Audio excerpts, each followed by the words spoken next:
Saudara-saudariku yang terkasih dalam Kristus, memasuki masa Advent ini, Bunda Gereja mewartakan kepada kita pewartaan Sabda Allah yang menggugah kita semua. Dan saya mengajak kita semua merenungkan tema sederhana, jagalah hatimu, perkuat doamu. Jagalah hatimu, perkuat doamu. Saudara-saudari yang terkasih, untuk menantikan kedatangan seseorang atau menantikan sesuatu yang kita dambakan, itu membutuhkan perjuangan. Saya kira sebagian besar dari kita pernah bepergian, pernah naik pesawat. Jangan naik pesawat mogok ya. Ini pesawat terbang. 3 bulan lalu saya keluar kota dengan salah seorang pastor dari Kuskupan ini. Beliau sedang ada kegiatan di Jakarta, kemudian kembali ke Makassar, dan dari Makassar ini kami bersama-sama keluar pulau. Lalu saya dari Kuskupan menuju ke bandara, dia dari Jakarta ketemu di bandara di Makassar. Waktu itu pesawat dijadwalkan sore hari sekitar jam 14.30. Setelah bertemu, kan ini tanggung jamnya, akhirnya saya sudah makan, tapi pastor ini belum sempat makan, tapi dia bilang masih tahan, masih ada penerbangan kurang lebih 1 jam dari Makassar. Lalu kami asik ngobrol, karena asik ngobrol, kemudian tidak sadar di belakang kami sudah sepi. Lalu saya bertanya pada petugasnya, Pak, pesawatnya jam berapa berangkat? Bilang, sudah naik pesawat semua Pak. Bilang, mati meja. Jadi kami, masih ada Pak waktu, kurang lebih 15 menit. Cepat-cepat Miki, naik pesawat. Tapi waktu menjelang saya bertanya itu, Pastor Junarto teman saya waktu itu sedang ke toilet, tidak mungkin saya tinggalkan. Gak aja saya terbang sendiri, tidak jadi juga buat kegiatan karena satu pastor ini ketinggalan pesawat. Akhirnya dia keluar dari toilet dan kami tergopoh-gopoh cepat, hanya 2 orang diantar 1 bis. Dan tiba di pesawat itu, ternyata setelah kami masuk, pesawatnya tidak bisa terbang. Akhirnya pindah pesawat yang satu lagi. Untung belum terbang dan mogok, itu lebih parah lagi. Saudara-saudariku yang terkasih, hampir saja ini kedua kalinya saya ketinggalan pesawat, hampir. Untungnya masih ada feeling kenapa tidak ribut lagi orang di belakang, ternyata sudah naik pesawat semua. Saya kira kita juga punya pengalaman. Kadang-kadang kita tidak fokus dengan sesuatu yang kita tunggu. Untuk menantikan sesuatu itu tidak fokus, lalu hati kita ini tertambat untuk hal yang lain yang sebetulnya hanya untuk mengisi-isi waktu, sambil menunggu. Dan ini persis menjadi tantangan bagi kita ketika kita menantikan kedatangan Tuhan. Tadi kita menyanyikan, datanglah Tuhan, datanglah. Semangat kita menyanyikan, dinyalakan lilin pertama. Ini berarti minggu pertama. Kemudian setelah minggu kedua dan seterusnya, keluar dari gereja kita, ini minggu keberapa? Kita tidak ingat lagi ini bahwa ini adalah masa penantian kita, persiapan perlu lebih mantap. Mengapa itu terjadi? Saudara-saudariku yang terkasih, dunia ini ada begitu banyak yang menarik, godaan ada di mana-mana. Dan hari ini Tuhan Yesus mengingatkan kita, jagalah dirimu supaya hatimu jangan dibebani oleh pesta pora dan kemabukan. Hati kita inilah sebetulnya yang memegang kendali. Seandainya saya dengan Pastor Jun itu sehati dan siap menanti kami diberangkatkan, tidak mungkin kami akan mengalami kecemasan. Tetapi apa yang terjadi? percakapan kami, obrolan kami lebih menarik daripada melihat jadwal penerbangan. Ya. Dan ini terjadi dalam hidup rohani kita. Ya. Tuhan bahkan mengingatkan supaya hatimu jangan dibebani oleh pesta pora dan kemabukan. Ini tidak mudah memang mengontrol yang namanya godaan mulut dan perut. Ya. Mudah enggak? Tidak, saya yakin sekali. Ya. Hari ini kita kontrol, ketemu dokter disarankan, Pak, tolong ya kurang-kurangi kita makan makanan yang ada garamnya, karena tensi kita sudah tinggi. Pulang ke rumah 1-2 hari oke. Minggu berikutnya tambah-tambah sedikit, tambah-tambahnya sembalok. Ya. Habis itu minggu berikutnya tambah lagi, akhirnya tensinya tambah tinggi. Maka di rumah tensi tinggi terus. Demikian juga sudah diberitahu, tolong Bu, ini kita punya asam urat sudah turun ke kaki. Oh isep dok. Pulang makan coto 2-3 porsi. Tidak mudah mengontrol godaan mulut dan perut. Maka pesta pora dalam arti itu mengontrol apa yang menjadi keinginan, bahkan yang menjadi nafsu kita itu tidak mudah.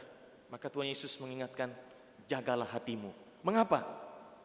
Ya, saya pernah mendengar satu pastor mengatakan, kalau mau sehat sangat sederhana rumusnya. Ya.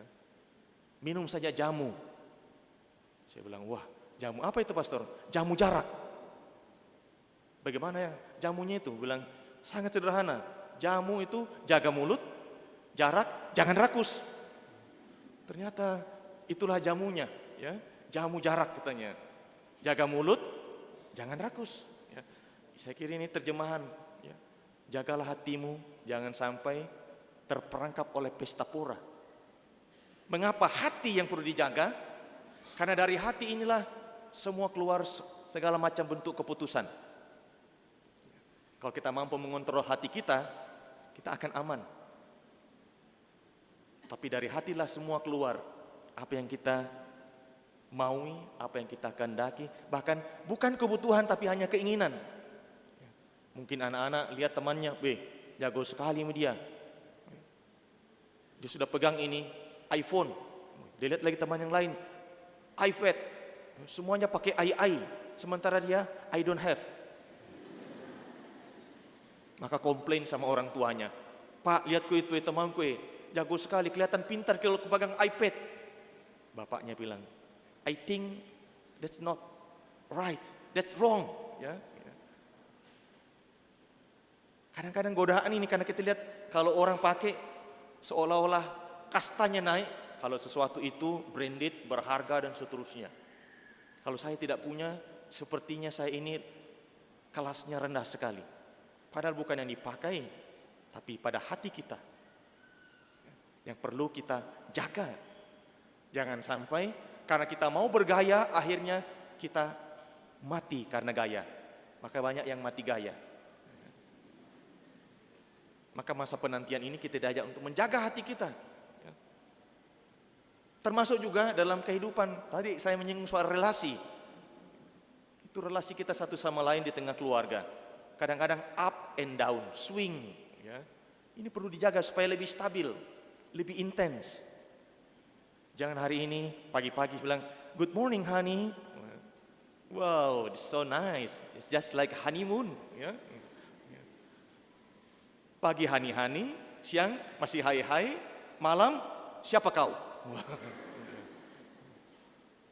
Ini berarti kan up and down bahkan tidak jelas. Ini perlu kita jaga.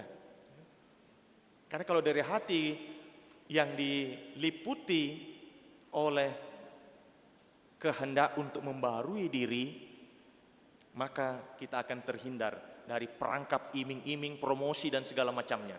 Yang membuat kita pesta pora bukan hanya urusan mulut dan perut tetapi juga mata kita. Tadi saya bersama dengan 3 suster itu berkunjung ke Malino dan Misa, kemudian pulang. Ya. Habis itu di perjalanan, ya suster sudah umur juga, ya, dengan ada satu suster muda, Yang suster yang agak tua ini berkomentar, "Ih, cakepnya itu cowok." Suster muda langsung bilang, "Jaga mata." Saya baru saja menyelesaikan khotbah, ya homili itu, ternyata mereka sudah praktekkan. Ini penting kita mengingatkan satu sama lain. Karena memang untuk menjaga, mulai dari mata, mulut, apalagi hati ini yang menentukan segala sesuatunya, bahkan arah hidup kita, itu perlu kita jaga bersama. Maka masa Advent menjadi masa perjalanan rohani bersama. Sebagai satu komunitas, dalam keluarga, di rukun, untuk saling mengingatkan supaya kita terarah pada Tuhan yang kita nantikan. Jangan seperti kami, hampir ketinggalan momen yang berharga. Maka masa Advent menjadi masa bagi kita untuk menjaga, menata hati kita, sehingga fokus menyambut Sang Juru Selamat yang kita rindukan. Tetapi itu belum cukup. Maka Tuhan Yesus menggarisbawahi pada akhir sabda dalam Injil hari ini, berjaga-jagalah senantiasa sambil berdoa.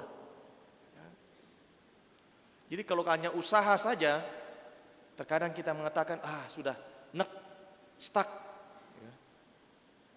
I want to give up. Mau menyerah. Maka bangun relasi kita dengan Tuhan sendiri. Supaya relasi dengan sesama semakin smooth, semakin intens, semakin tulus, dan semakin total. Maka diajak membangun semangat doa.